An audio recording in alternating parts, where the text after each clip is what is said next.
Si ustedes tienen la oportunidad de viajar al antiguo Egipto y enfrentarse a las maravillas que aún hoy en día se mantienen en pie o medio derruidas, se encontrarán frente a toda una serie de enigmas que solo si tienen la información necesaria podrán contemplar.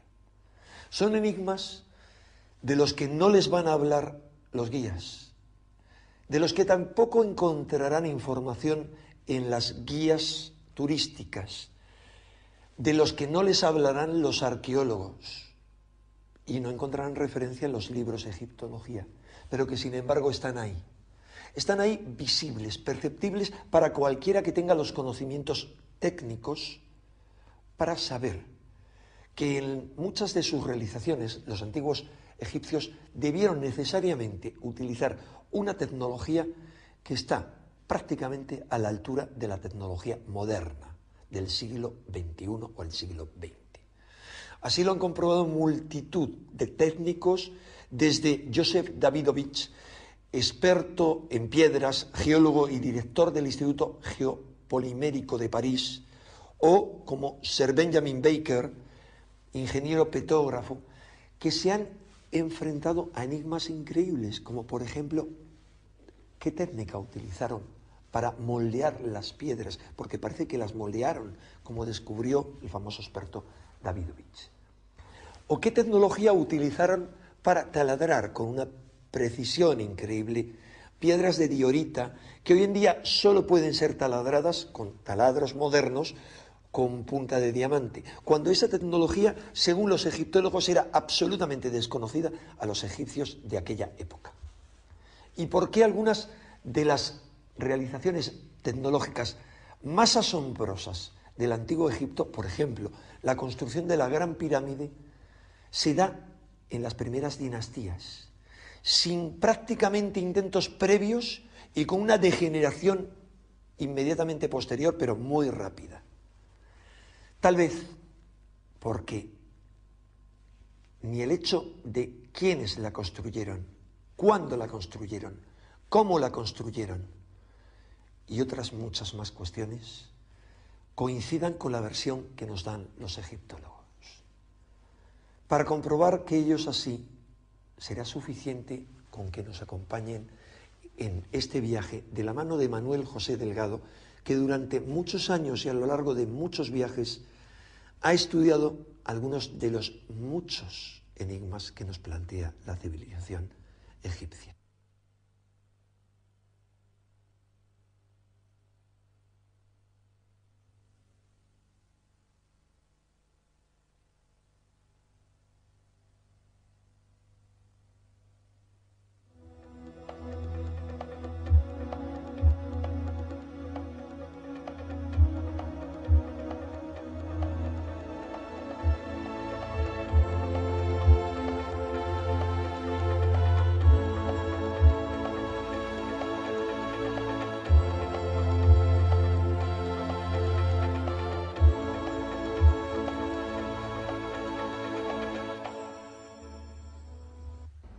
Desde hace ya muchísimos años venimos recorriendo Egipto para intentar introducirnos en todos sus misterios.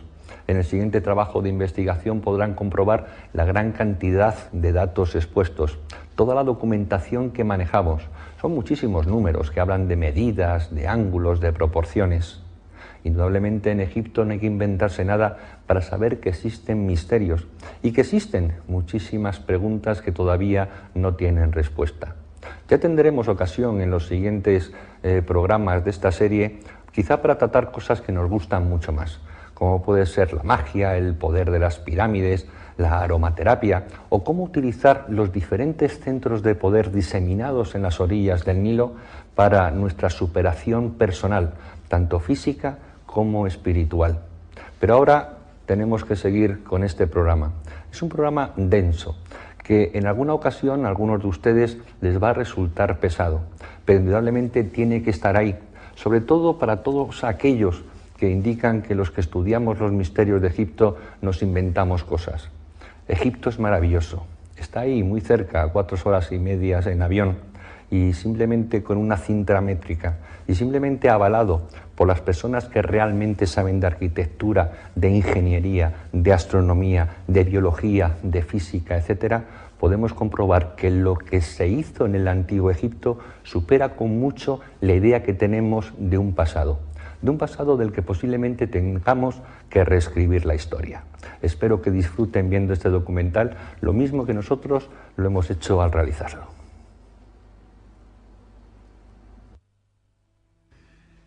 Cuando Champollion descifra la piedra Rosetta elaborando su primer diccionario de jeroglífico, abre a millares de investigadores las puertas de un mundo tan fascinante como desconocido, creando un instrumento que permitía descifrar aquello que los antiguos egipcios dejaron escrito en sus tumbas y papiros.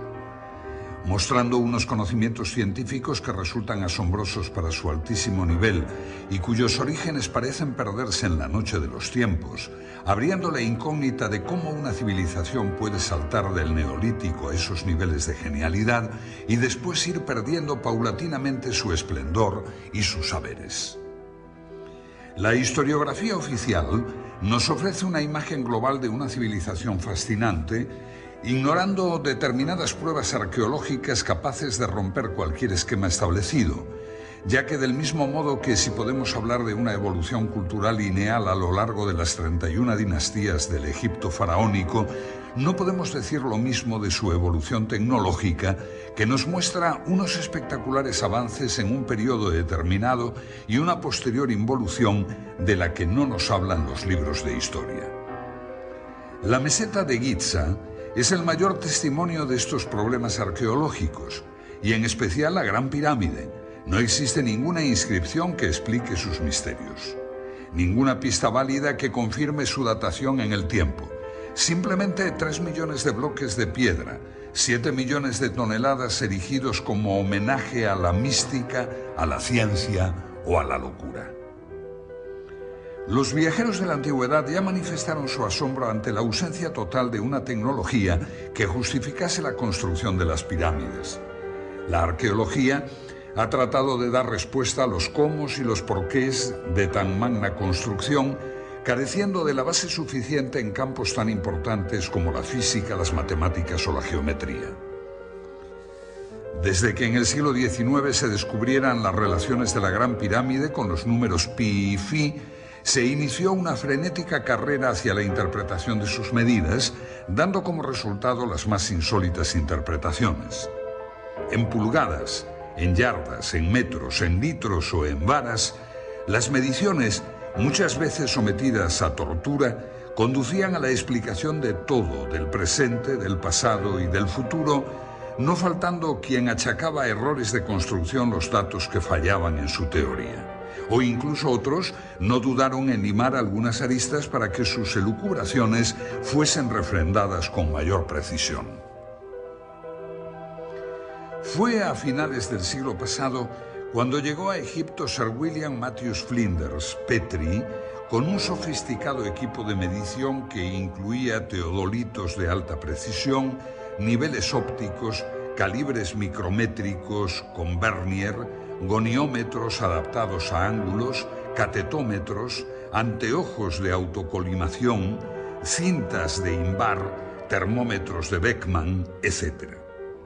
Sus mediciones, las más exactas realizadas hasta ahora, corroboradas años más tarde por los profesores Bokar, Cole y Pochan, han conseguido que puedan elaborarse unas conclusiones ceñidas al más puro rigor académico y que van a abrirnos un nuevo horizonte de investigación para hallar las soluciones a los problemas planteados por aquellos arquitectos. Lo que hace a una disciplina más o menos científica es la medida en que se establezca una preeminencia de los hechos sobre las teorías. Un mismo hecho puede en arqueología tener una fundamental gravitación o ser un detalle omisible de acuerdo a la teoría que barajemos en ese momento. La dificultad se traduce pues en el problema de la evidencia, que en arqueología no tiene el valor que puede lograr en las ciencias exactas o experimentales. Para Petrie, sin embargo, la prueba arqueológica tiene el mismo grado de certeza que la prueba judicial. La historiografía ha considerado que la ausencia de referencias explícitas a una tecnología y una ciencia superior es una evidencia de que no existieron. Hay que tener en cuenta que la primera rueda aparece en la 12ª dinastía. El primer meriette, mira de observación de caña de palma, lo mismo que la primera plomada tej, aparecen en la 18ª dinastía. Los primeros textos astronómicos aparecen en sarcófagos de la 11ª dinastía y corresponden inclusive a una astronomía incipiente que, como observa Hawkes, desconocía la existencia de los eclipses. Las primeras representaciones de los meridianos aparecen en el templo de Dendera en época ptolemaica, conjuntamente con las indicaciones sobre la operación del tendido de la cuerda y la determinación del meridiano por las estrellas de la Osa Mayor.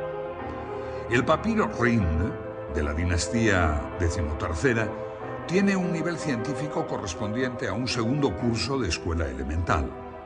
El vidrio aparece en la dinastía XIV y los primeros cuchillos de hierro en la 26ª.